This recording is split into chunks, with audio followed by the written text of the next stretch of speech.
गेवराई नगर परिषद भाजपच्या ताब्यात एक हाती सत्ता मिळवण्यासाठी किंगमेकरच्या भूमिकेमध्ये कोण, बाळराजे पवार का पंकजा मुंडे याची जोरदार सध्या चर्चा होत आहे।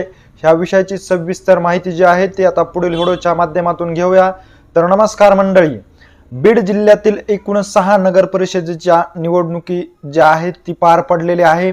त्यानंतर मतमोजणीची प्रक्रिया आहे ती 21 डिसेंबर रोजी पार पडली असून बीड जिल्ह्यातील एकूण 6 नगर परिषदेपैकी 2 नगर परिषद ज्या आहेत त्या भाजपच्या ताब्यामध्ये आलेल्या आहेत। परंतु खऱ्या अर्थाने जर पाहिलं तर ही निवडणुकीमध्ये भाजपचा नगराध्यक्षसह सर्व नगरसेवक विजय करण्यासाठी किंगमेकरच्या भूमिकेमध्ये कोण राहिलेला आहे। गेवराई नगर परिषदेचा विचार केला तर सध्या बीड जिल्ह्यामध्ये गेवराई नगर परिषदेच्या नगराध्यक्षसह नगरसेवक विजय करण्याच्या किंगमेकरच्या भूमिकेमध्ये बाळराजे पवार की पंकजा मुंडे अशी जोरदार चर्चा होत असल्याचं पाहण्यास मिळत आहे। गेवराई नगर परिषद पाहिली तर अत्यंत काटेकी टक्कर होईल असं वाटत होतं, परंतु गेवराई नगर परिषद जी आहे ती भाजपला एक हाती आपल्या सत्ता काबीज करण्यामध्ये यश आल्याचं देखील पाहण्यास मिळालेलं आहे। कारण 20 नगरसेवकासह नगर अध्यक्ष पदाच्या निवडणुकीमध्ये भाजपने नगराध्यक्ष पदासह 16 नगरसेवक जे आहेत ते विजयी झाले असल्याचे ह्या निवडणुकीमध्ये पाहण्यास मिळालेलं आहे।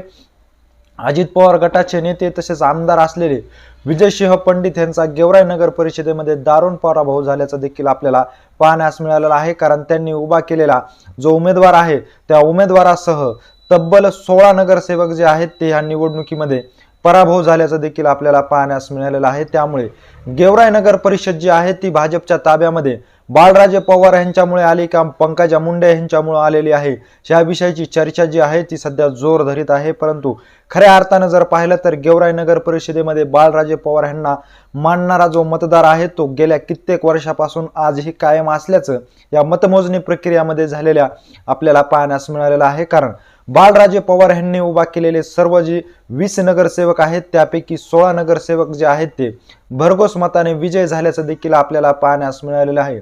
या ठिकाणी गेवराई शहरामध्ये पंकजा मुंडे यांनी देखील जरी जाहीर सभा घेतली असली तरी मात्र त्याचा सर्वाधिक जो फायदा आहे तो बाळराजे पवार यांना त्यांच्या वैयक्तिक कारकिर्दीमुळे झाला असल्याची चर्चा होत आहे। कारण बाळराजे पवार यांना मानणारा वर्ग आहे, त्यामुळे गेवराई नगर परिषद जी आहे ते गेल्या 20 वर्षापासून बाळराजे पवार यांच्या ताब्यामध्ये आहे आणि ह्यापुढे देखील त्यांच्या ताब्यामध्ये कायम राहू शकतं असं देखील बोललं जात आहे। त्यामुळे खऱ्या अर्थाने गेवराई नगर परिषद जी भाजपच्या ताब्यामध्ये आलेली आहे आणि ताब्यामध्ये येण्यासाठी जी किंगमेकरची भूमिका जी आहे ती बाळराजे पवार यांनी पार पाडलेली असल्याचं देखील बोललं जात आहे। कारण खऱ्या अर्थानं पाहिलं तर विजयसिंह पंडित व अमरसिंह पंडित यांनी देखील गेवराई नगर परिषद जी आहे ती आपल्या ताब्यामध्ये मिळवण्यासाठी गेल्या कित्येक महिन्यापासून या सर्व घडामोडीला त्यांनी हालचाली देऊन अनेक मातब्बर जे नेते आहेत ते नगर परिषदेच्या अंतर्गत येणारे त्यांना आपल्या बाजूने खेचवण्यासाठी त्यांना यश आल्याचं देखील पाहण्यास मिळालेलं आहे।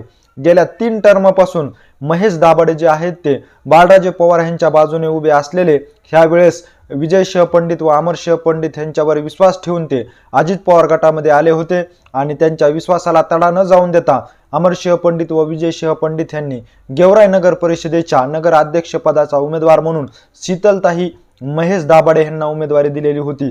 त्यामुळे कदाचित गेल्या 3 टर्मपासून गेवराई नगर परिषद पवारांच्या ताब्यामध्ये आहे ती नगर परिषदेला कुठेतरी खिंडार पडू शकतंय। बाळराजे पवार यांचं किंगमेकरच्या भूमिके असलेली कुठेतरी यावेळेस त्यांची भूमिका त्यांच्या अंगलट येऊ शकतं असं देखील बोललं जात होतं आणि ह्या अनुषंगानेच सर्व जी खेळी आहेत ते विजयसिंह पंडित व अमरसिंह पंडित यांनी ह्या निवडणुकीमध्ये खेळू पाहिली होती। परंतु अखेर शेवटी निस्वार्थी आणि सर्वसामान्यांच्या कामाला येणारा कणखर नेतृत्व म्हणून बाळराजे पवार यांच्याकडे पाहिलं जात असल्यामुळे त्या अनुषंगाने बाळराजे पवार यांनी उभा केलेले सर्व जे नगरसेवक आहेत त्यापैकी 16 नगरसेवक जे आहेत ते भरघोस मताने विजय झालेले आहेत। इतकंच नाही तर नगर अध्यक्ष पदाच्या उमेदवार गीता भाभी बाळराजे पवार ज्या आहेत त्या देखील विजय झालेल्या आहेत। त्यामुळे बीड गेवराई नगर परिषद जी आहे ती भाजपच्या ताब्यामध्ये आले असल्याचं बोललं जात आहे आणि ह्याचं सर्वस्वी जे श्रेय जे आहे ते बाळराजे पवार यांना दिलं गेलंच पाहिजे असं देखील बोललं जात आहे। याचबरोबर सर्व जे निवेदन आहे ते पंकजा मुंडे यांनी योग्यरित्या लावल्यामुळे ही गेवराई नगर परिषद जी आहे ती बाळराजे पवार यांच्या ताब्यामध्ये आल्याचं देखील बोललं जात आहे। महेश दाभाडे जो आहे तो गेल्या कित्येक वर्षापासून पवारांच्या सोबती असणारा जो गडी आहे तो शेवटी पंडितांच्या सोबतीला गेल्यामुळे कुठंतरी पवारांना खिंडार पडू शकतं असं वातावरण देखील निर्माण होत होतं, परंतु ती खिंडार पडू नये यासाठी पंकजा मुंडेने देखील ऐन शेवटच्या क्षणी खूप मोठा डाव टाकल्यामुळे त्या ठिकाणी गेवराई नगर परिषद जे आहे ते भाजपच्या ताब्यामध्ये आला असल्याचं देखील सांगण्यात येत आहे। कारण बदामराव पंडित जे आहेत ते बाळराजे पवार यांच्या बाजूने उभे राहिल्यामुळे मताचं जो विभाजन होतं तो कुठंतरी विभाजन थांबण्यामध्ये त्यांना यश आलं आहे आणि हे मताचं विभाजन थांबण्यामध्ये यश आणण्यासाठी पंकजा मुंडेंनी सर्व हालचाली देखील केल्या असल्याचं आपल्याला पाहण्यास मिळालेलं आहे। त्यामुळे गेवराई नगर परिषद जी आहे ती भाजपच्या ताब्यामध्ये एक हाती सत्ता त्यांना काबीज करण्यामध्ये यश आलेलं आहे। किंग मेकरच्या भूमिकेमध्ये बाळराजे पवार असले तरी मात्र महत्त्वाची भूमिका जी आहे ती पंकजा मुंडे यांनी निभावल्यामुळे गेवराई नगर परिषद जी आहे ती भरघोस नगरसेवकासह नगराध्यक्ष पदाचा उमेदवार जो आहे तो विजय झाला असल्याचं बोललं जात आहे आणि गेवराई नगर परिषदेवर भाजपची एक हाती सत्ता जी आहे ती आता कायम ह्या नगरसेवक विजय झाल्यामुळे पाहण्यास मिळणार आहे। खऱ्या अर्थाने तुम्हाला ह्याविषयी नेमकं काय वाटते? खरंच गेवराई नगर परिषद जी आहे ती भाजपच्या ताब्यामध्ये आलेली आहे, परंतु ह्यामधली खरी किंग मेकरची भूमिका बाळराजे पवार यांनी निभावली आहे का पंकजा मुंडे यांनी निभावलेली आहे? ह्याविषयी तुम्हाला काय वाटते हे आम्हाला आमच्या कमेंट बॉक्समध्ये नक्की कळवा। अशीच माहिती जर तुम्हाला वेळोवेळी जाणून घ्यायची असेल आणि तुम्ही अजूनही आमच्या चॅनलला जर सबस्क्राईब केलं नसेल तर नक्की सबस्क्राईब करा। धन्यवाद।